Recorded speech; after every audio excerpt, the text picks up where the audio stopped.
Whether you're looking for answers to specific life questions or simply hoping to become the best version of you possible, welcome to the Mental Breakdown and Psychreg podcast, where we offer insight, information, and strategies based upon research and years of practice as psychologists.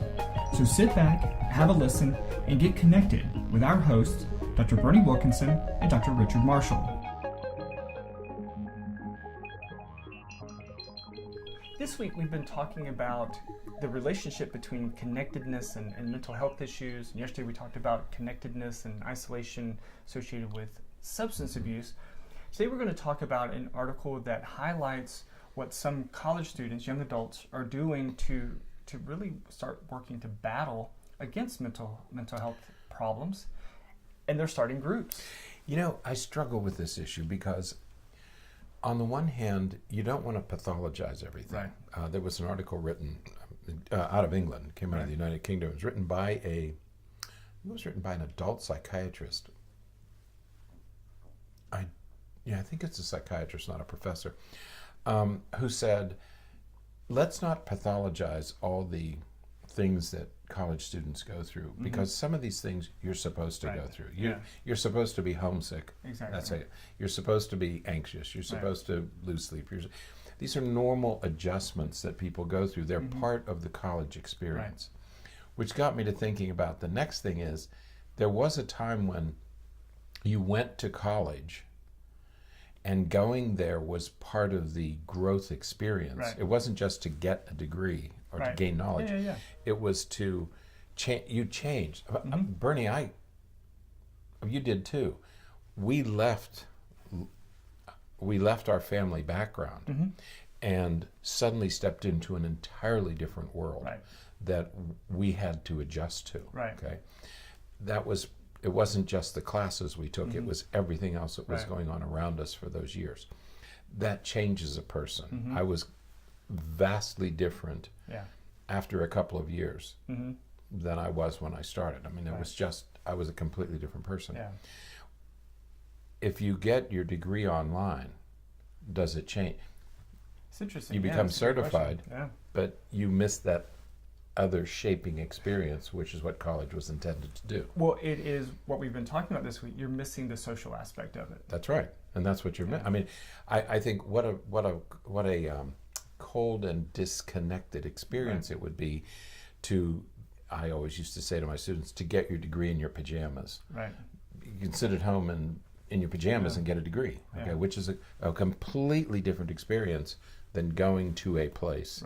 And learning how to function on your own. So on the one hand, the travails and the obstacles and the challenges that you confront living on your own, and having to learn how to do things on your own, is a good experience to go through. On the other hand, there are mental health issues that do crop up in college students that, because resources are so thin today, colleges don't have the counseling centers. They don't have sufficient counselors to deal with the problems that do come up. And we have increases in suicide and homicide and all these things that are happening on college campuses today, because there are mental health issues that aren't being dealt with. Okay. Yeah, I think that there's a lot of different aspects to that, because one is, again, we know that most college students are heavily involved in social media, and we've talked already about how people involved in social media tend to report more isolation. We talked about how more people who are in isolation tend to have be overrepresented in various mental health concerns and things like that, substance abuse and those kinds of issues. So yes, there may be an increase in mental health issues because of that social isolation, because of the involvement in social media and the way that society is moving right now. I think another piece of it is parenting. Many parents are doing a really poor job, if we're just saying it bluntly, a very poor job of preparing their kids for that separation. They do a great job preparing them academically. You know, they take the right courses and they take training courses for the SAT and the ACT, and parents get all the college applications and they help them write essays and they design the courses and what course should you take and how's your grade point average. They do a great job with that, but they ignore, you're right, they ignore the social aspect of it. Right. Yeah, so I think that for some of those reasons, we do see, we are seeing some of this increased risk, increased issue of mental health problems in colleges. And again, we know for certain that many colleges, most colleges, have inadequate mental health support. We spoke with our friend from Ohio State. Who Kip, I can't remember how to pronounce his last name. It was a very long last name. But Kip, he is doing fabulous work there at Ohio State. They have a massive... But they have a large department. Right. And for that reason, they're doing really good work there. That's right. But most colleges don't have those kinds of resources. They're not able to invest that kind of... they're not able to make that kind of a commitment that Ohio State can make. Right. So perhaps for a combination of all those reasons, a lot of students in different colleges are starting mental health clubs. Right. So they are creating their own social groups to get together and talk about mental health issues, to support each other, and to build this community within the college to help each other. And I have I know here in our area, there's a couple of colleges who in our area that I know specifically have mental health. They have that clubs. Yeah. And I think that in many ways it's a great approach that they're taking. Well, it destigmatizes it, because what you're saying, it's like what we do with group therapy. If you're in a group, you're there for some reason. We all share this experience, and so it is with colleges. That if you're going to seek out a group like this one, I think the one that's in this particular case, it's called something. Active Minds. Active Mind is the program that they talk about in this article. And if you're going to approach and join an organization, you're saying, you're admitting, I want to talk. I may have this. So it destigmatizes it. You don't have to feel guilty about it. You don't feel bad about it, because I think what's entering college campuses today, that one of the questions that people always say, well, we didn't need that when I was in college. We didn't have that. Well, you should have. Right. Because when you didn't have it, kids just dropped out, or they killed themselves. They had no place to go. Right. So there's no glory in saying, well, we didn't need that when I was in college. But in today's college, remember, we have kids coming into college who have been pathologized. Right. All of their schooling, oh, you have OCD, oh, you have this, oh, you have ADHD. They've been pathologized or stigmatized or marginalized by other people because of some of those behaviors. But it's more common today for students to think in terms of, I have a mental illness. It's not quirky behavior, it's a mental illness. You have veterans returning from wars.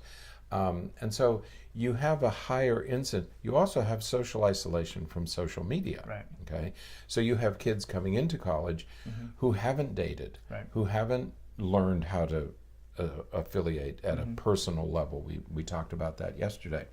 And so you have more people coming into colleges who should be accessing these kinds of things. And I'm delighted that these organizations exist and that they're being encouraged. I think it's fabulous. Yeah, you mentioned Active Minds, and Active Minds it's been around for a while. I know. It was founded in 2003 by this woman, Allison Malman, and she started after her brother committed suicide.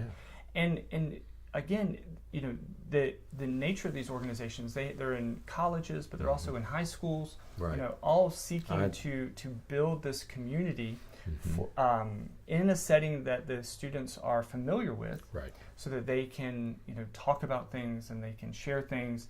And it's because they're very like-minded, perhaps it creates an insulation, because they don't necessarily have to worry about disclosure, that somebody's going to go out and talk about what they've talked about, because if everybody's sharing, it's sort of one of those kinds of mutual things. And it's not a sign, to me, it's not anything even approaching a sign of weakness. To me, it's an effort to get people connected. We say AA does a great job because it connects people. Well, this is doing a great job because the focus is on let's get people together, let's get people connected, supporting each other. Yeah. I love these peer-to-peer programs like this. I think it's a great idea. It's a wonderful, positive addition. Absolutely. So if you're interested in it, check out the article that's in the link in the show notes. There is a link within the article to learn more about Active Minds. Right. But there's other programs that are like that. And if you're a teen and you're listening to this, if you're a parent of a teen and you're listening to this, if you're a high school or college administrator and you're interested in something like this, check that out. We'd be we would love to be involved in those kinds of things, to bring some of these resources together to help students deal with some of these issues. Absolutely. If you're a college student, a high school student, a parent who, if the campus where your children attend doesn't have one of these programs, think about starting it. Give us a call. We can help you. I think it's just a wonderful addition. I wished we had more of these in high schools. Absolutely. I mean, there's a crying need for these in high schools. Absolutely. So, all right. Good. Yeah. Well, that is it for today. Until next time, stay happy, stay healthy, and forget to be afraid. Thanks for sharing this episode of the Mental Breakdown and Psychreg podcast. Be sure to check out the show notes for links to follow us on Twitter and subscribe to our YouTube channel, where you will find all of our previous podcasts and much more. We would be honored if you would become a patron through patreon.com, where any donation you can manage will go to the development and creation of more content. Just visit patreon.com/thementalbreakdown for more information. Thanks again for listening. Have an awesome day, and we look forward to being back in your feed tomorrow morning.